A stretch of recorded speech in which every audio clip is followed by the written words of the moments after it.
When I was a kid, whenever I had a hard time falling asleep, I used to pretend that my room was just a box floating in space, and it was just really little, and if I were to open the door, it would just be stars and space and nothing else.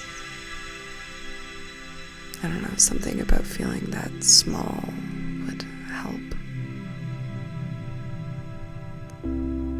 When I first met Ezra, he told me that he used to do the same thing when he was a kid, but his room was always at the bottom of the ocean instead. Of course, neither of us sleep anymore, so I guess none of that really matters, but it's nice to think about, I guess. Sometimes I do miss dreaming. Ezra says that not having to dream makes this life feel more real to him. He said maybe this is hell, but it feels a lot like life. It's kind of funny to think that we could die and go to hell and not even ever get the satisfaction of knowing that we did. I feel like people are always saying it's so hard to spot the good times when you're in them, but I kind of think it's a lot harder to spot the bad ones. After I changed, but before I met Ezra, I could hardly move. My eyes looked like two swimming pools at a vacant roadside motel. It wasn't until I tasted my own blood, I accidentally cut myself and I put the blood in my mouth to stop the bleeding, but I got a small high and it finally got me out of the house.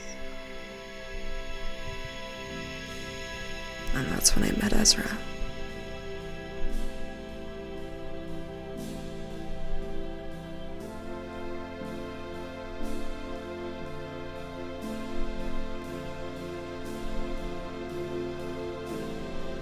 He told me later he'd actually been thinking about draining me that night when he met me. But he started thinking I might be a taker too. I just didn't know it yet.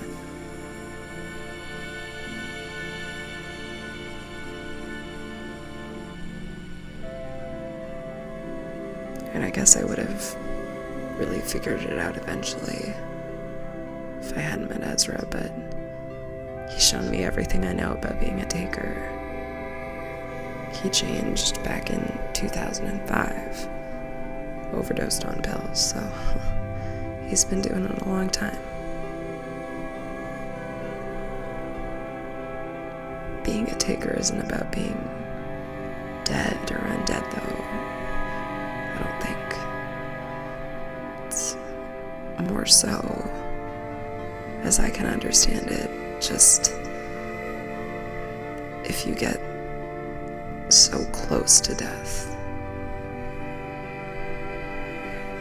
you just never really get to come back. I don't eat or sleep since it happened. I don't dream. Drugs and alcohol still feel okay, I guess, but nothing like blood.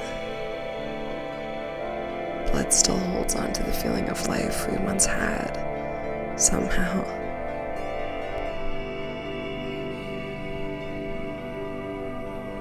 It's kind of funny because before I changed, all I wanted was to feel less, for everything to stop, for every goddamn memory to stop piling up in my brain, but now all I want is to feel even just a fraction of that again. So I beg my blood to give me that.